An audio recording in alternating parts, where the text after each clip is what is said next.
Let's unpack this right out of the gate.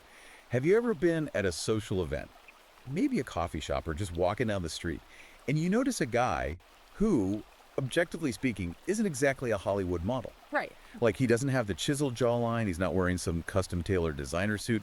He is just a regular, everyday, entirely average guy. The definition of average. Exactly. But the exact moment he walks a golden retriever through a park, or, the second a woman catches a flash of a wedding ring on his left hand, the atmosphere entirely changes.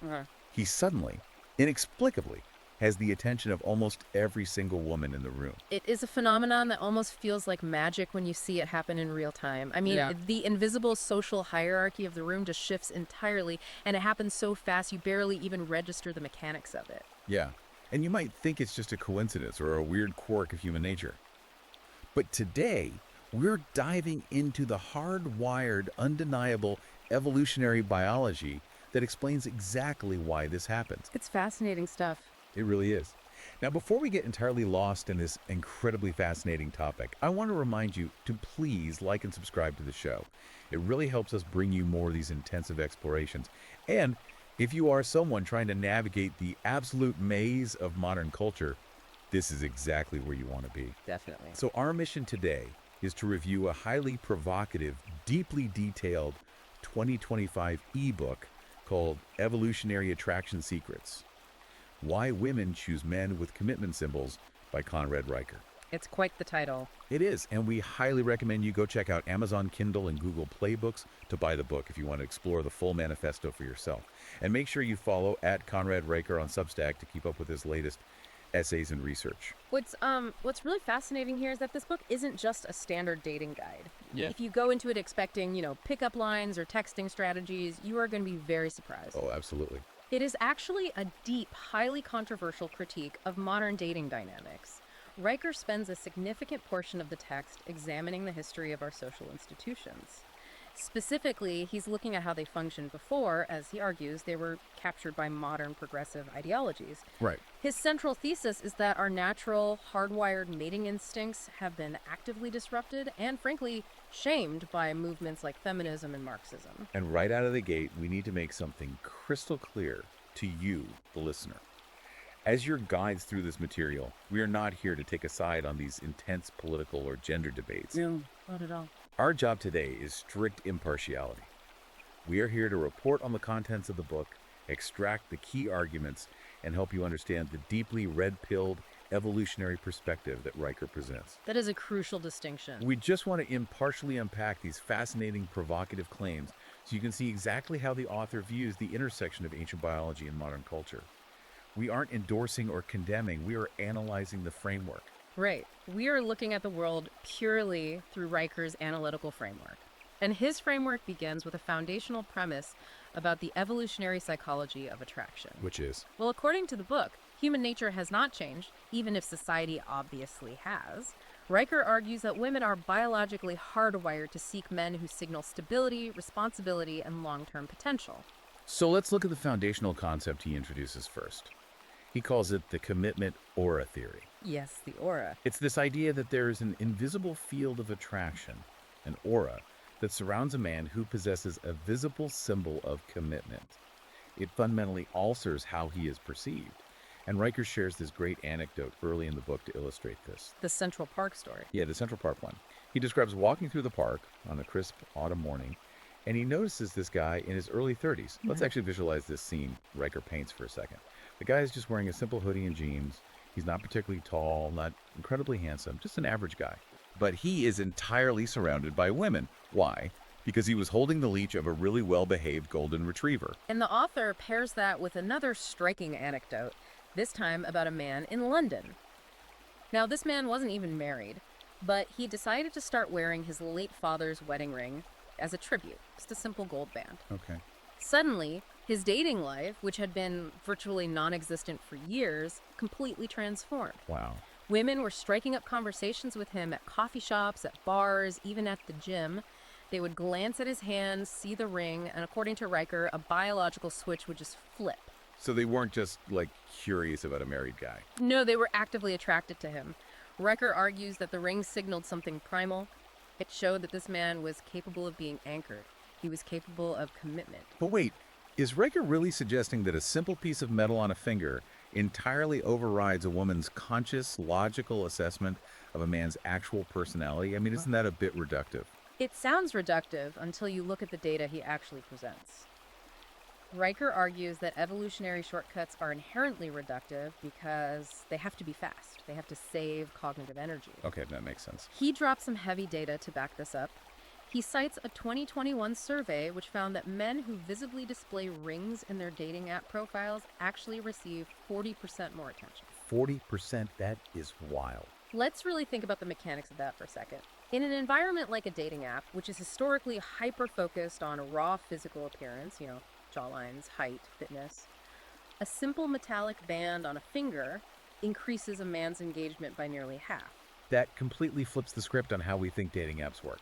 Furthermore, he references a 2019 study revealing that a staggering 65% of women find men with rings more attractive than men without them, assuming all other physical factors are equal. So, looking through this evolutionary lens, the implication is that the conscious brain is just being bypassed entirely. Precisely. If we connect this to the bigger picture, this is fundamentally about reducing risk. Risk reduction, right? In evolutionary biology, the female investment in reproduction is immensely high compared to the male investment. We are talking about 9 months of gestation, immense physical vulnerability, and years of lactation and childcare in a primitive, dangerous environment. So the stakes are life and death. Exactly. Therefore, the female biological imperative is to be highly risk-averse when selecting a mate. Rikers leans heavily into the evolutionary concept of mate choice copying. Mate choice copying. He cites a 2019 study from the University of California that explored this exact phenomenon in both humans and other species. When a woman sees a man with a wedding ring, her primitive brain instantly registers that this man has already been pre-vetted by another female. Let's unpack what that actually looks like in practice. How does mate choice copying actually work in the human brain day to day? Think of it like hiring an employee for a crucial high-stakes position. Okay, a hiring analogy. If a candidate comes to you off the street and says, "I'm great, I'm reliable," you still have to do background checks, call references, conduct multiple interviews. That requires a massive cognitive load. You have to expend a lot of energy figuring out if this person is deceiving you. Right, because talk is cheap.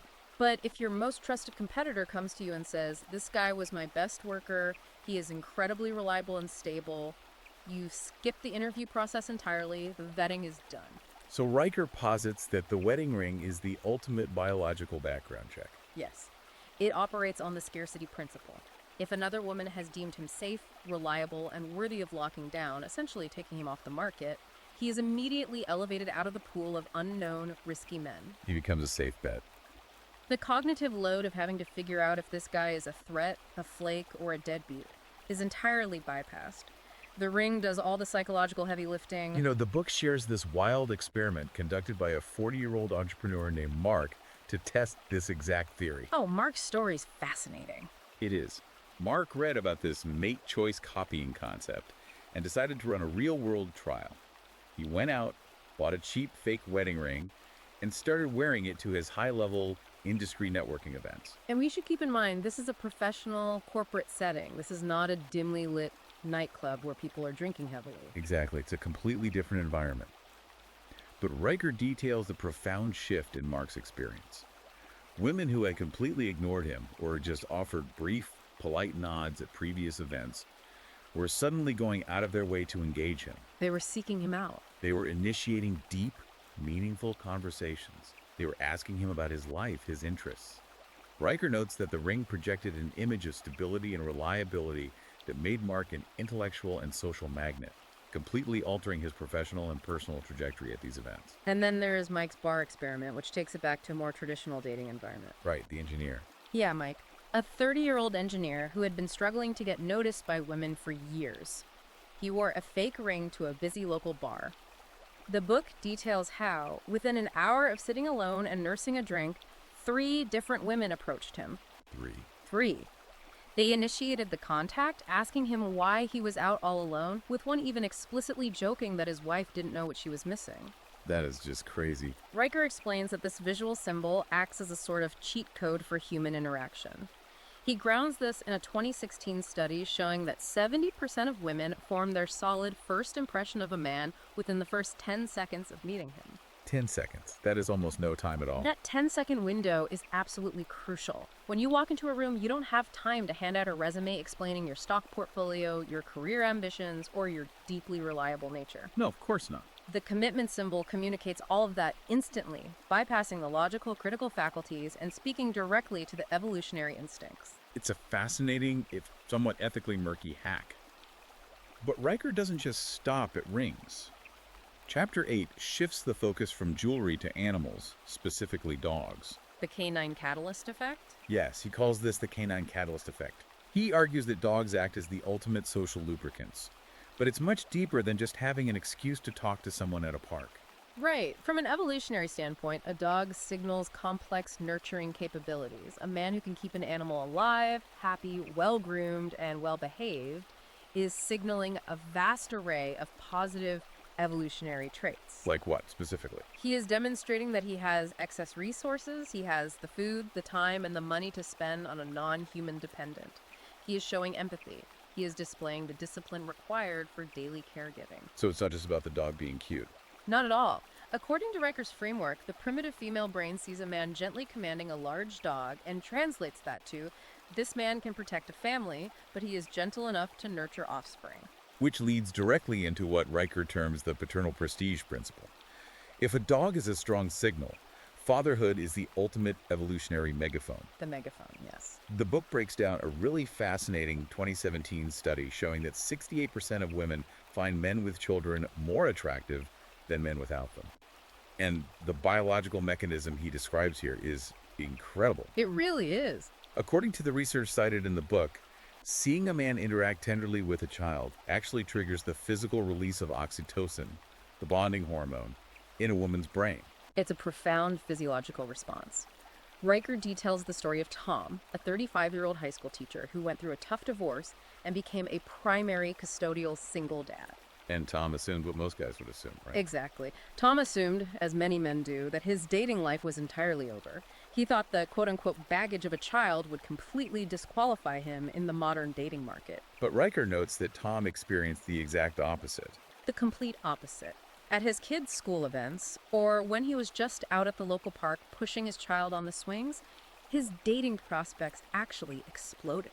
That's amazing. Women who would never have given him a second glance as a single, childless guy at a bar were suddenly striking up conversations, offering their numbers, and asking him out for coffee. And Riker ties this to a 2017 University of Washington study on the visibility of partnership theory, right? Yes. The child essentially functions as a biological billboard. It tells the observing woman, this guy has proven he can protect, provide, and nurture. He is not out purely for his own selfish gratification. He is capable of deep, sustained sacrifice. Because in a primal environment, that is everything. In the primal ancestral environment, a man who abandons his offspring spells absolute disaster for the tribe and the mother. A man who actively, visibly cares for his children is a premium, highly sought-after asset. The book even includes a slightly humorous, though Riker claims he's entirely serious piece of advice. The borrowing a kid strategy? Yeah. He suggests that if you are a single man and want to massively up your dating game, you should literally borrow a friend's kid or take your niece to the park for the afternoon. It sounds manipulative, but his logic is consistent. He shares a story of a guy in Chicago who took his toddler niece to a public park on a Saturday and left with 3 different phone numbers from women who approached him. Riker describes it as absolute catnip, especially for single mothers, because it actively proves the man isn't intimidated by the concept of responsibility. He leans into the protector and provider role. Now, as we transition from these micro-observations of human behavior, the tone of Riker's book shifts dramatically. It definitely takes a turn. He moves from evolutionary observation to a very sharp, overarching cultural critique. Riker spends the next major section of the book addressing what he views as a modern ideological war against these very biological realities we've just discussed. This is where it gets highly controversial. Very. Yeah. He focuses heavily on the concept of toxic masculinity, a term he argues has been entirely redefined and weaponized by progressive institutions.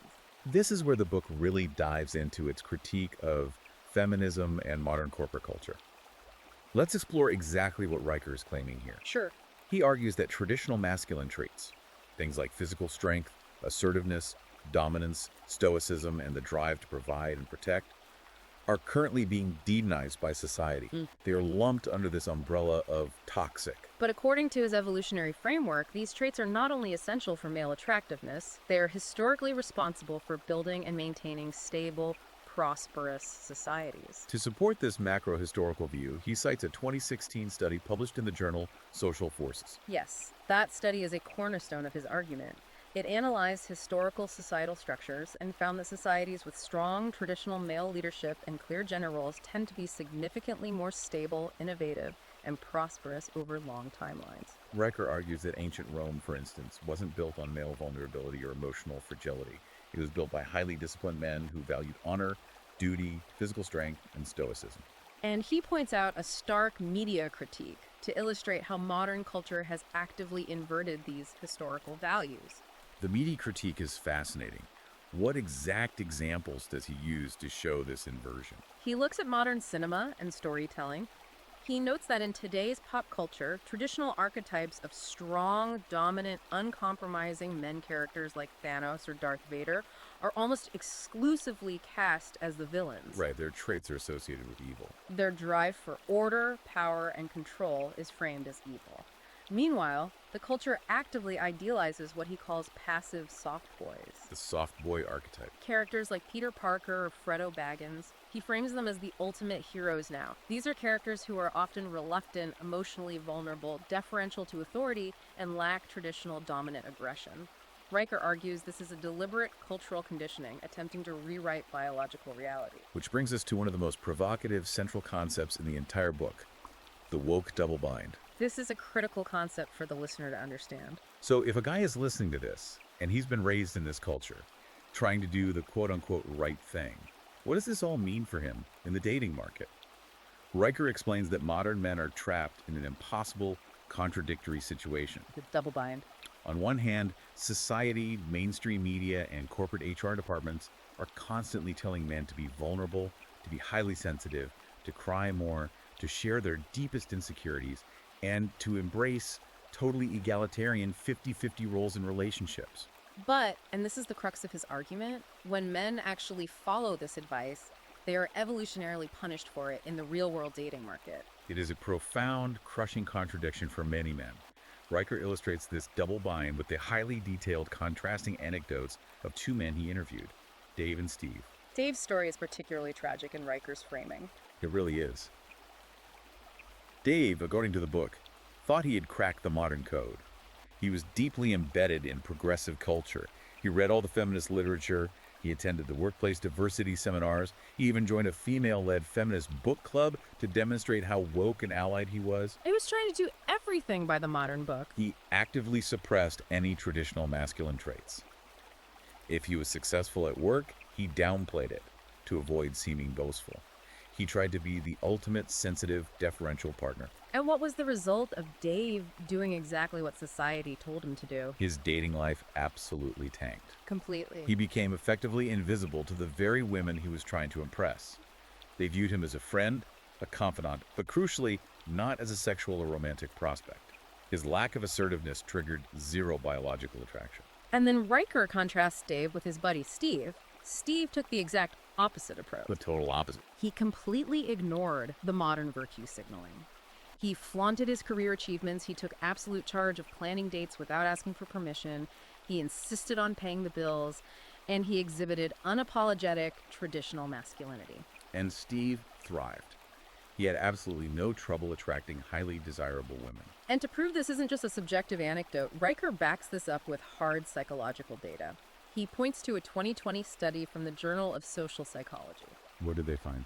It found that men who actively displayed vulnerability and emotional sensitivity were actually viewed as 40% less attractive by women in a dating context. 40% less attractive, just feeling less secure with these men. Yes. The women reported feeling less secure with these men. He also highlights a 2021 Match.com survey of thousands of users where the soft boy archetype men who self-identified as highly sensitive and egalitarian was found to be significantly less successful at actually securing second dates compared to men who displayed traditional assertive traits. So, if women are saying they want sensitive egalitarian men, but their dating behavior shows they actively choose traditional assertive men, how does Riker explain that massive disconnect?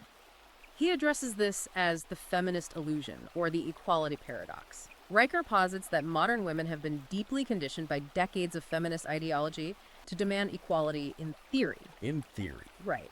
They are taught to want a sensitive, equal partner who splits the check and defers to their career.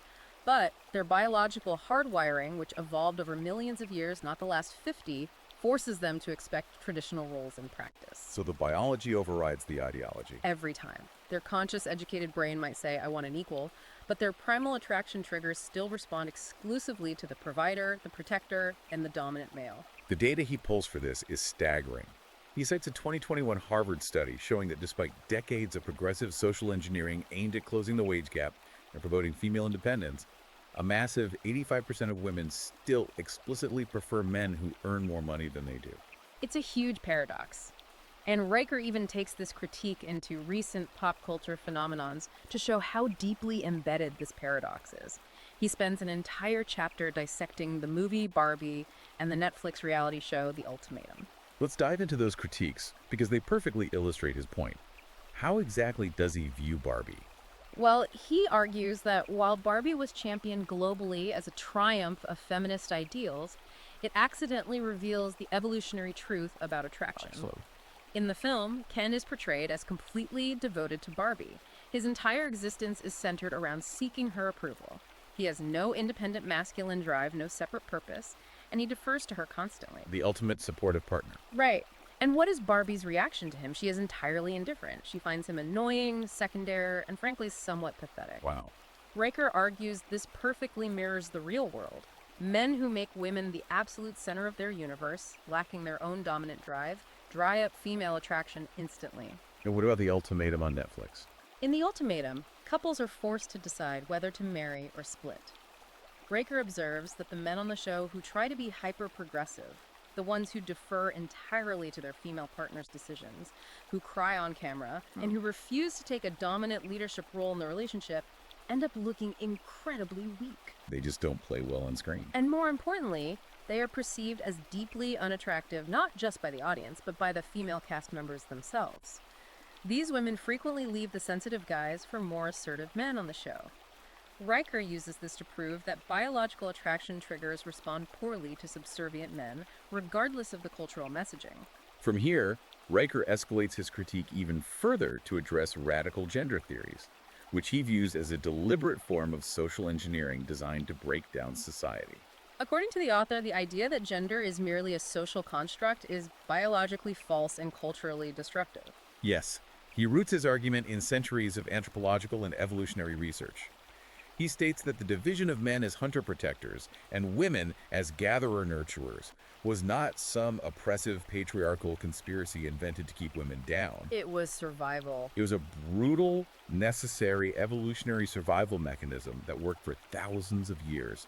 It allowed the human species to survive in incredibly hostile environments. He drops a statistic from a 2020 study in the Journal of Sex Research, noting that across diverse populations, 95% of people still comfortably identify with their biological sex and naturally gravitate toward traditional gender behaviors. 95%. That's a massive majority. He uses this data to question why radical gender fluidity is being pushed so heavily in modern educational and corporate institutions when it runs contrary to the vast majority of human experience. To illustrate the real-world confusion and psychological damage this causes, Riker recounts a deeply troubling story about Tom. Yeah, Tom is a high school teacher in a major progressive city. Tom is mandated by his school district's new curriculum to teach radical gender theory in his classroom. One day, a 15-year-old male student comes to him after class, completely lost and visibly distressed. And the kid asks him a heartbreaking question. He asks, am I supposed to be a man or just whatever I feel like? Is it wrong for me to want to be strong and protect people? Riker uses this anecdote to argue that actively dismantling the traditional male identity leaves young men completely adrift. They are stripped of their historical blueprint for success and their inherent purpose in society. Which he claims leads to massive spikes in male anxiety and depression. And he shares an even more absurd, almost dystopian anecdote about corporate culture to highlight the extreme end of this ideology. The bathroom story. Yes. Riker describes hearing verified stories of men in hyper-progressive office environments literally holding their bladders for hours at a time. Just absolutely terrified to use the restroom.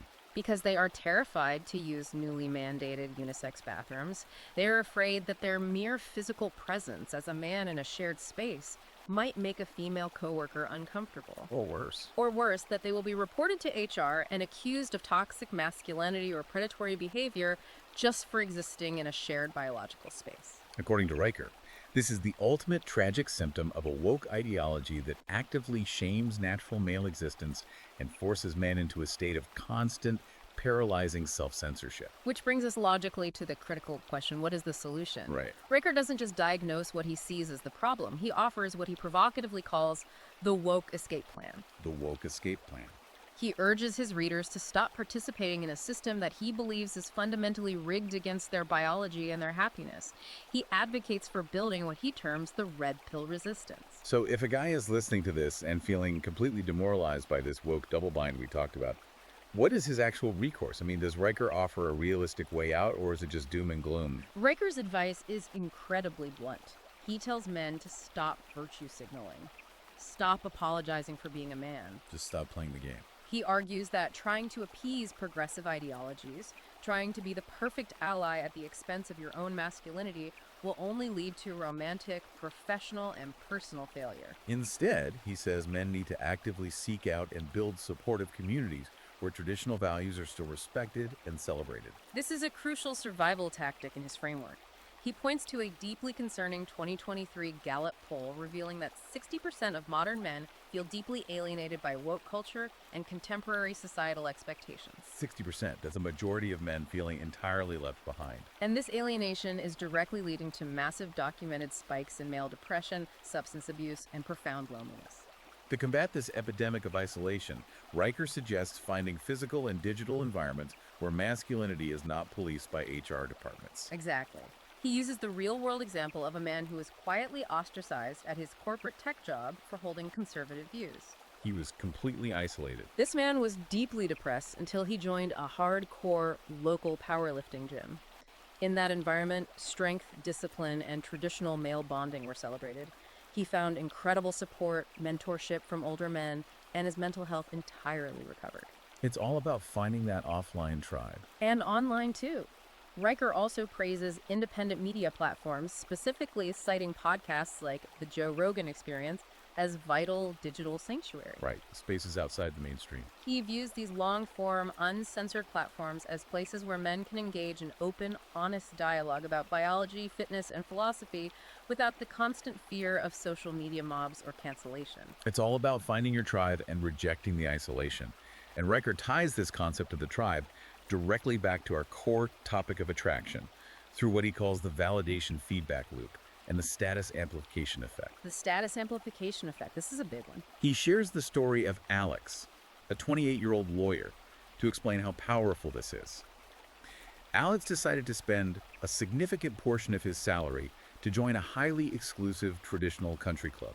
Now, the catch is, Alex didn't even like golf.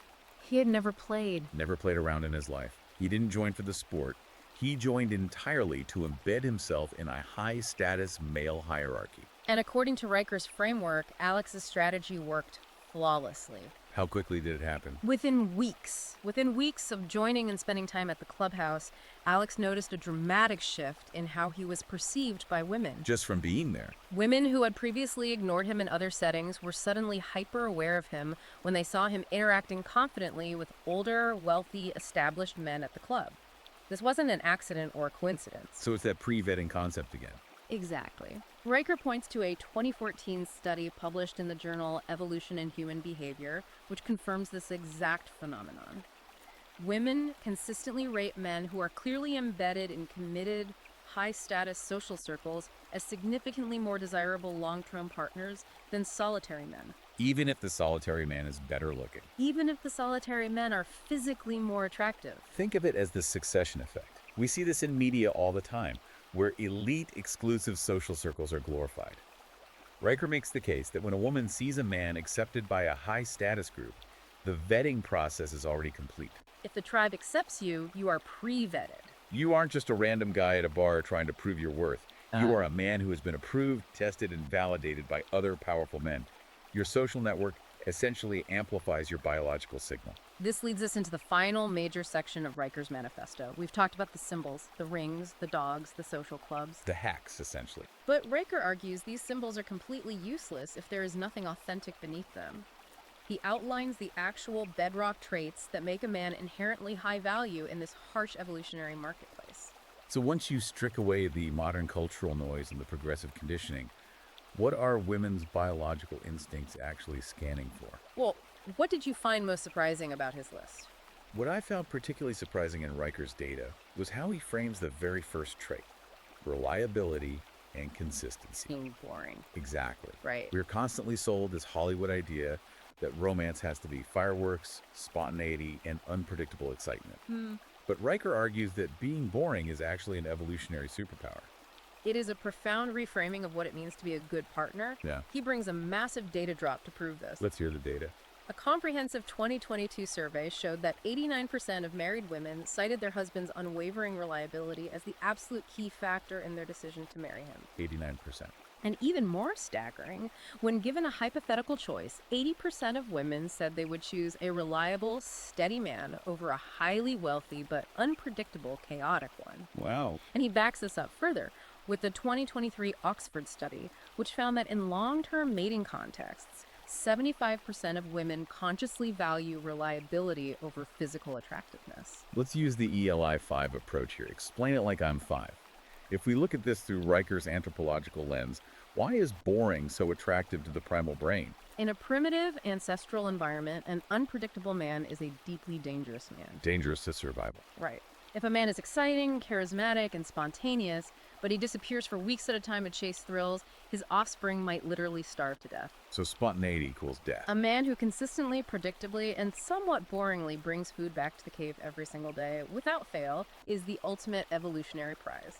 His predictability equals survival. That makes perfect sense. Riker suggests a highly practical, actionable tool for modern men who want to harness this. He calls it the consistency calendar. He advises men to literally track their daily efforts to be reliable, whether that is communicating clearly, taking out the trash without being asked, or simply showing up exactly when you say you will. He shares a story he pulled from a viral Reddit thread about this, right? Yes, about the guy walking the dog. Right, so this guy simply made it a habit to walk his girlfriend's dog every single morning at 6 a.m. It wasn't a grand, expensive, romantic gesture. He didn't buy her a diamond necklace or whisk her away to Paris. It was a chore. It was a chore. It was boring. But that daily, unbreakable consistency in the freezing cold and the pouring rain made her view him as absolute husband material. It proved to her primitive brain that he could shoulder a burden without complaining and that he wouldn't abandon his responsibilities when things got difficult. Beyond just being reliable, Riker points to 3 other vital pillars that a man must cultivate: ambition, physical fitness, and authenticity. Let's break those down. Ambition first.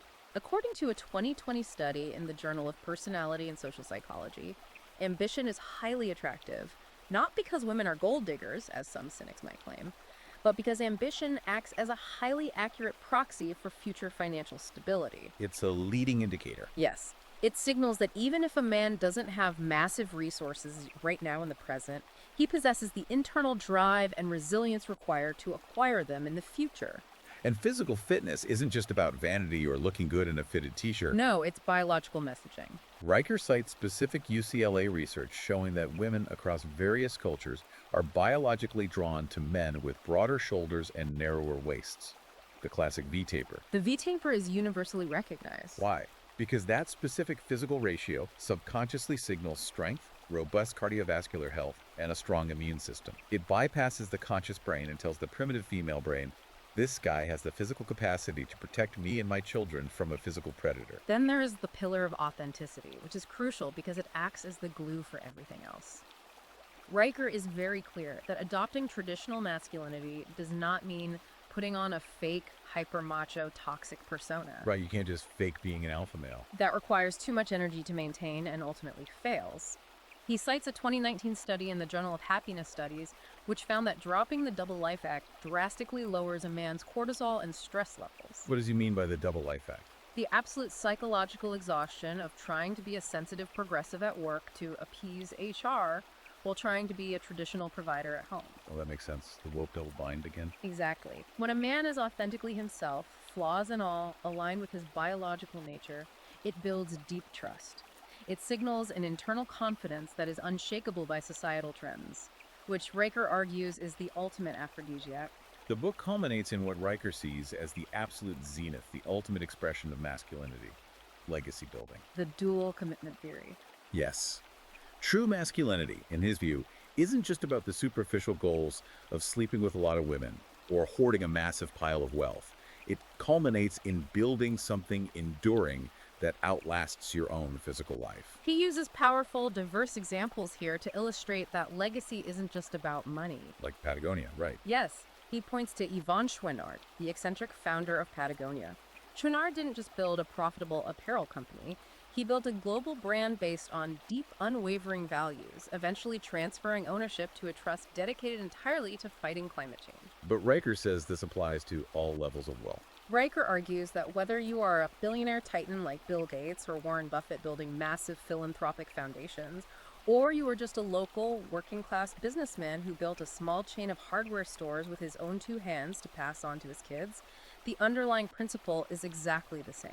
Women are magnetically, biologically drawn to men who are actively building a future. Because it proves you aren't just surviving day to day, you are planning for generations. You are an anchor in the chaos of the world.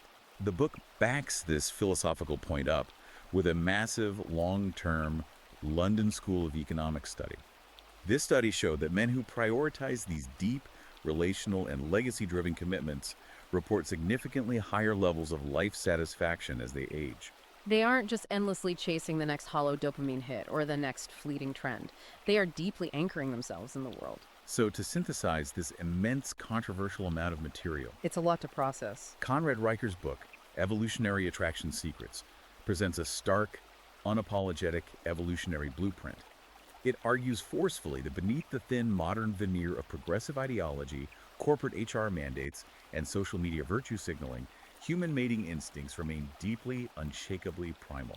Men who signal stability through visible commitment symbols like rings and dogs, who leverage social proof and tribe validation, and who fundamentally embrace traditional masculine traits of strength, reliability, and provision, hold the ultimate evolutionary advantage. He also contends that the modern woke narrative is not just wrong, but is an active trap that harms men's chances of romantic and personal success, and that the only true path forward is to unapologetically embrace biological reality. It's a profound, polarizing thesis. Whether you are a guy navigating the dating market right now and feeling completely lost, demoralized, and confused by the mixed signals of modern women, or you are just someone trying to intellectually understand the massive, jarring shift in cultural dynamics over the last decade. Understanding this biological red-pilled perspective gives you a completely different, highly clarifying lens on how human connection actually works in the real world. Absolutely. Now, before we go, we want to remind you one more time to please like and subscribe to the Deep Dive. It truly means the world to us and allows us to keep breaking down these massive, culturally significant texts. And remember to check out Amazon Kindle and Google Play Books to buy the full ebook, Evolutionary Attraction Secrets. We only scratched the surface today. The book is a dense, wild, highly detailed read. Yeah. And you absolutely must go follow at Conrad Reicher's at Substack for more of his ongoing essays, research, and deep dives into evolutionary psychology. As we wrap up this intense exploration, I want to leave you with a lingering, provocative thought to mull over on your own. I love these. What do you have? Throughout this book, Riker proves with data and anecdotes that our primitive, ancient brains are incredibly easily hacked by simple visual symbols. A metallic ring on a finger, a dog on a leash, a borrowed baby in a park. Right, the shortcuts. But what happens to human attraction and biological vetting as we move further into a fully digital, virtual reality dating landscape? Oh, wow. If these profound evolutionary commitment symbols can be perfectly seamlessly simulated with AI avatars, deepfakes, or digital status markers in the metaverse, will our biology eventually adapt to spot the fakes? Or will the very concept of authentic commitment disappear entirely, leaving our evolutionary hardwiring hopelessly chasing digital ghosts in a world where nothing is real?